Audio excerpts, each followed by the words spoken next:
नमस्कार दोस्तों, आज हम चर्चा करेंगे पित्त के बारे में। शरीर में जब पित्त कुपित होता है तो उसका बड़ा ही खामियाजा हमें भुगतना पड़ता है। और पित्त के कई कारण होते हैं। वैसे तो एंग्जाइटी, तनाव के कारण भी पित्त बनता है, लेकिन जो स्पष्टतः हमें नज़र आता है वो पित्त होता है यहाँ से लेकर, यानी हमारे आमाशय से लेकर और गले से होते हुए खट्टी डकारें आना, पेट में जलन रहना और यहाँ पर भी जलन की स्थिति पैदा होना। अब इसके लिए योग की क्रियाएं, देखिए कुछ लिमिटेशंस होती हैं, चाहे योग हो, चाहे आयुर्वेद हो, चाहे एलोपैथ हो, हर चिकित्सा पद्धति की अपनी एक लिमिटेशंस है। लेकिन उन लिमिटेशंस के अंदर रहकर उससे संबंधित अगर 100 व्यक्ति इस रोग से ग्रसित हैं तो उसमें ये मान के चलिए 30 से 50 लोगों का ट्रीटमेंट होना संभव हो सकता है। अब उसमें क्या कर सकते हैं? सबसे पहली बात, जिनको पित्त की प्रॉब्लम हो, पित्त का मतलब जिनके अग्नि बहुत ज़्यादा, जिसको एसिडिटी कहते हैं, एसिड बनता हो, उनको सबसे पहली जो चीज़ करनी चाहिए वो करनी चाहिए चाय से दूरी बना लीजिए। सुबह सुबह उठते ही चाय पीते, जिनको एसिडिक शरीर में एसिड बनता है वो सबसे पहला काम करिएगा कि चाय को छोड़ दीजिएगा। अगर चाय छोड़ दी है आपने तो लगभग 20% लोगों को रिलीफ मिल जाएगा। पहली चीज़ ये, हमें पता नहीं चलता, हम सुबह सुबह उठते ही चाय पीते हैं और पूरे दिन एसिड बना रहता है। तो पहली चीज़ तो यहीं से शुरुआत कीजिए और सुबह सुबह उठते ही पानी पीना, पहला काम पानी पीना है। और जिनको एसिड ज़्यादा बनता है उनको गर्म पानी से दूरी बनानी है। और ठंडा पानी भी कितना, फ्रीज का पानी नहीं, ठंडा पानी पीना है, घड़े का पानी दिन के अंदर, शीतल जल वो पी सकते हैं। ये पहली चीज़। दूसरी चीज़, जिनको एसिड बनता हो उनको आंवले का सेवन करना चाहिए। आंवला क्या है? आंवले का मुरब्बा ले सकते हैं, आंवले का चूर्ण ले सकते हैं, लेकिन चूर्ण जो है वो कई बार खट्टी डकारे देता है। तो आपको एक आंवल की रसायन आता है, आंवले में ही भुना हुआ एक रसायन बना होता है, वो बहुत सारी कंपनियों का आयुर्वेद का बना हुआ होता है। वैसे आप किसी आयुर्वेद चिकित्सक के अपने पास जाइए और उनसे पूछिएगा क्रिस्टल के रूप में जो आंवल की रसायन हो, क्रिस्टल यानी जो पत्थर जैसे टुकड़े बने हुए हो, ऐसा आंवल की रसायन आप सेवन कर सकते हैं। आंवले के ऊपर आप देखिएगा, आंवला जो है वो पित्त नाशक होता है, इसीलिए त्रिदोष में त्रिफला चूर्ण लिया जाता है। वात, पित्त और कफ, यानी हरड़, बहड़ और आंवला जो है पित्त को शमन करता है। तो जिनको पित्त बनता है उनको आंवले का सेवन करना चाहिए। वो सुबह मुरब्बे के रूप में भी ले सकते हैं। आंवले का मुरब्बा बाजार में मिलता है, 80, 90, 100 रुपए किलो आता है। एक आंवला जो है रोज धोकर, अच्छी तरह धोकर उसको आप सेवन कर सकते हैं, उससे आपकी पित्त जो है वो शांत होगी। दूसरा, आंवल की रसायन जो है वो रात को भी आधा चम्मच जो है वो ले सकते हैं, या आयुर्वेद चिकित्सक के परामर्श के अनुसार आपके शरीर में कितना पित्त कैसे बन रहा है। मैं एक सामान्य स्थितियों की बात कर रहा हूँ। ये हमारा हुआ सेवन की बात। तीसरी, जो जंक फूड्स हैं, जो पैकेट वाले फूड्स हैं और जो तीखी चीज़ें जितनी भी खट्टी चीज़ें, यानी अम्ल क्या है हमारे शरीर में? एसिड।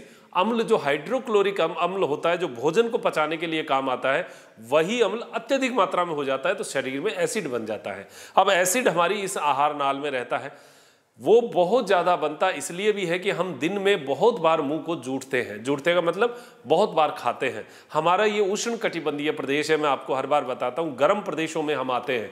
यहाँ पर भोजन, सुबह का कलेवा, दोपहर का भोजन और रात का भोजन, 3 ही भोजन किए जा सकते हैं। इससे ज़्यादा अगर आप ले रहे हैं तो आप अपने शरीर में ज़्यादा हाइड्रोक्लोरिक एसिड बना रहे हैं। कैसे? आपने एक बिस्किट खाया 10 बजे, एक बिस्किट खाया आपने 7 बजे चाय के साथ, फिर आपने 11 बजे खाया, तो 10 बजे 11 बजे दोनों टाइम में उतना ही एसिड बनेगा जितना एसिड आप पूरे भोजन में लेते हैं। आपने अगर 10 बार मुंह को अगर जूठा है, अगर 10 बार मुंह में कुछ डाला है तो आपके एसिड उतना ही बनेगा। अगर जिनको एसिड ज़्यादा बनता है वो बार बार मुंह में कुछ डालने का जो आदत है उसको बंद कर दीजिए। ये एक उपाय है बचाव। अब उपचार क्या हो सकता है? उपचार जैसे आंवले का आपको बताया, सुबह सुबह उठते ही पानी का सेवन आपको बताया। अब योग में क्या है? 3 चीजें जो शरीर को ठंडक देती हैं वो हम कर सकते हैं, और अगर नियमित रूप से करते हैं तो आपको हाथों हाथ कुछ रिलीफ तो हाथों हाथ ही मिल जाएगा। इसमें क्या है? एक तो शीतली शीतकारी प्राणायाम है इसके लिए।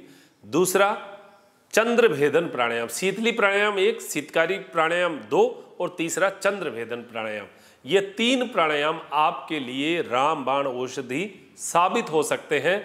किसमें? पित्त की प्रॉब्लम, पित्त यानी एसिडिक प्रॉब्लम में, जिनको एसिड बनता हो उनको ठंडक देगा ये। और गर्मी वैसे भी है तो गर्मी में वैसे भी ये तीनों प्राणायाम करने बहुत लाभकारी हैं। तो कैसे करेंगे? सबसे पहले चंद्र भेदन कैसे करते हैं। हमारे शरीर में ये दो नाड़ियां मैंने आपको अनुलोम विलोम में बताई थी। ये चंद्र नाड़ी है, ये सूर्य नाड़ी, यानी बायां स्वर आपका बायां जो लेफ्ट हैंड है ये चंद्र नाड़ी होता है, राइट हैंड है वो सूर्य नाड़ी होता है। अब क्या करना है? केवल चंद्र भेदन, चंद्र स्वर से लेना है, सूर्य स्वर से छोड़ना है, चंद्र से लेना, सूर्य से छोड़ना, ये सर्किल बनाना है। उसमें हम सर्किल नहीं बना रहे थे, तो इसमें सिंपल, ये हमारा ठंडा स्वर है, इससे जो भी श्वास अंदर जाएगी वो शरीर में ठंडक प्रदान करेगी, तो शरीर की गर्मी को शांत करने वाला। कैसे करना है? दाहिनी नासिका से नाक को बंद करना है, श्वास भरते हुए पूरा श्वास भरना। ये भर लिया, इसको बंद कर दीजिए और सूर्य से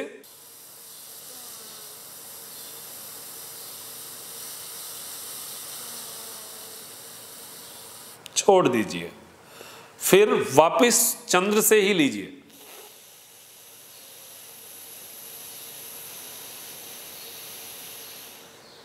सूर्य से, सूर्य यानी दाहिनी नासिका,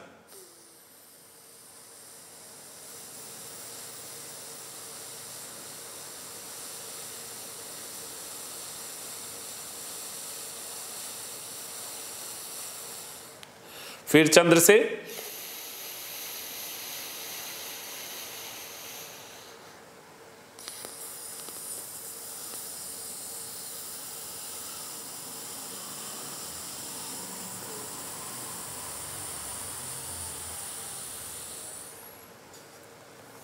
ये हमारा चंद्र भेदन हुआ। शुरू में 10, 12 बार, 15 बार, 20 बार, 25 बार, 30 बार तक आप इसको बढ़ा सकते हैं धीरे धीरे, फिर उसको 50 बार तक ले सकते हैं। लेकिन एक चीज ध्यान रखना, जिनको बीपी लो रहता हो और जिनके शरीर में जुखाम यानी जुखाम ज़्यादा लगती हो, लेकिन एक चीज़ ध्यान रखना, जिनको जुखाम ज़्यादा लगती है उनको एसिडिक प्रॉब्लम कम होती है, क्योंकि उनका कफ कारक शरीर होता है। कफ बनता है ठंडक से, एसिड बनता है गर्मी से यानी अग्नि से। तो ठंडा और गर्म का एक मेल बहुत कम हो पाता है, बहुत मुश्किल से होता है। हाँ, ये हो सकता है एक टाइम में जुखाम हो जाएगा, एक टाइम में एसिड बन जाएगा, ऐसा जरूर हो सकता है।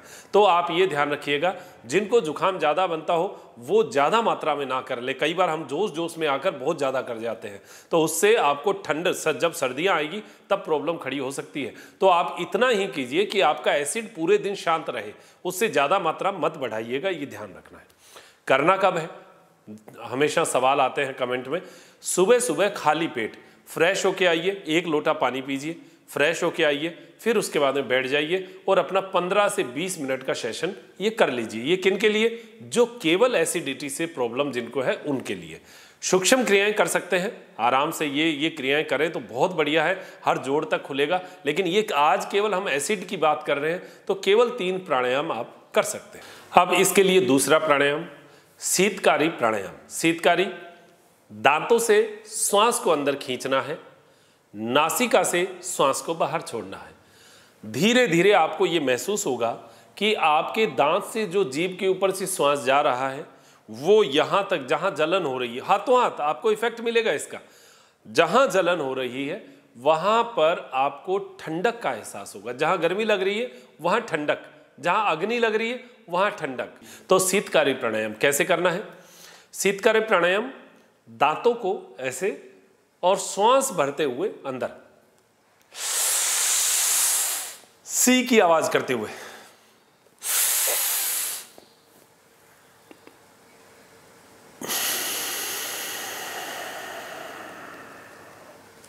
बाईं नासिका से बाहर निकाल दीजिए। एक बार और,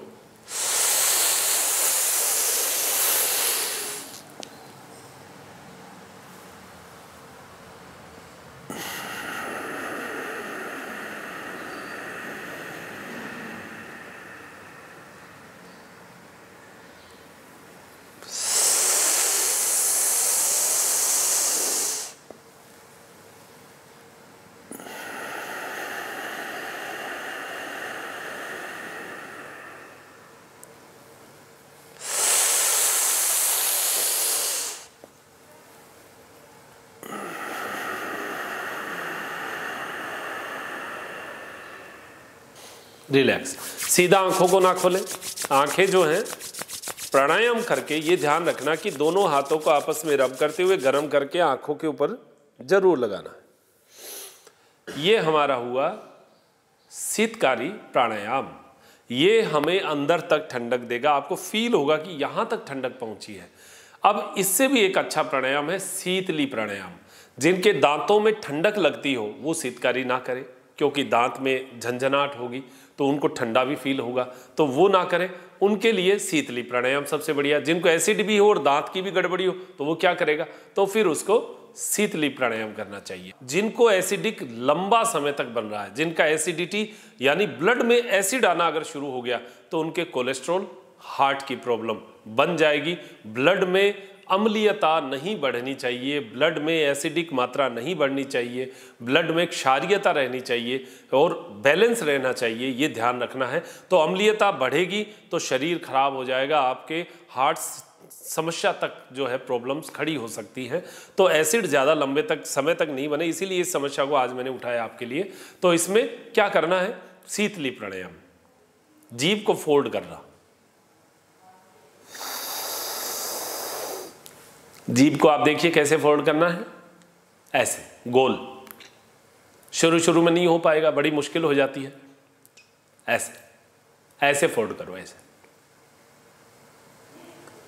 अब जीभ के अंदर से श्वास को खींचना।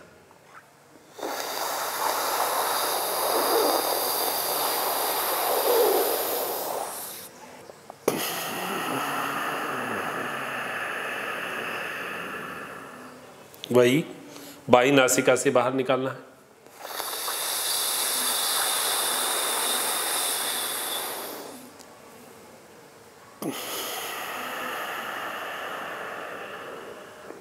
अब बीच में कई लोग कई क्रियाएं करते हैं, जैसे इस श्वास को भर के मुंह में भरते हैं और फिर कहते हैं थोड़ी देर रुकिए, जालंधर बंद लगाइए, फिर निकालिए।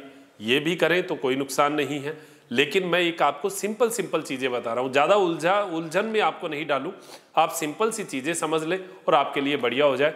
हाथों हाथ आपको 2 दिन में इफेक्ट आ जाएगा अगर आप इसको सही तरीके से करेंगे। सिंपल सी चीज़ है, ये सही भी हो सकता है, कोई प्रॉब्लम नहीं है। लेकिन बहुत ज़्यादा एसिड बनना शुरू हो गया, 12 महीने 2 वर्ष लग गए, तो आपको आयुर्वेदिक कुछ औषधियाँ थोड़ी बहुत लेनी पड़ेगी, उससे आपका एसिड ठीक हो जाएगा। तो हमें ये ध्यान रखना है कि शरीर में अगर गर्मी है तो इस प्रकार के प्राणायाम करके हम शांत उसको कर सकते हैं। तो आज हमारी चर्चा हुई एसिडिटी के बारे में, और जिनको एसिड बनता है, अम्लीयता शरीर में रहती है, वो बहुत बड़ी व्याधियों की ओर जा सकते हैं। तो इसलिए ध्यान रखें, ये शांत रहे, एसिड हमारा कम रहे तो हमारा मन भी शांत रहेगा, कार्य करने की क्षमता हमारी बढ़ेगी। इसके लिए 3 प्राणायाम मैंने आपको बताए, चंद्रभेदन, शीतकारी और शीतली। 3 प्राणायाम अगर आप कर लेते हैं, आंवले का सेवन करते हैं और पानी का सेवन करते हैं, चाय छोड़ देते हैं, और जो तीखी चीज़ें हैं, जो खट्टी चीज़ें हैं, जो तली भुनी चीज़ें, इनसे दूर रहते हैं, तो आपका 100% एसिडिटी की जो प्रॉब्लम है वो आपकी ठीक होगी। और आपका एसिड ठीक रहे, आप स्वस्थ रहें, मस्त रहें, बहुत अच्छा है। आप जुड़े रहिए, और भी बहुत सारी चीज़ें आपके लिए आती रहेंगी। मेरे साथी दिव्यांशु के साथ मैं डॉक्टर मनोज शर्मा त्रिनेत्र टीवी के लिए लेता हूँ इजाज़त। नमस्कार।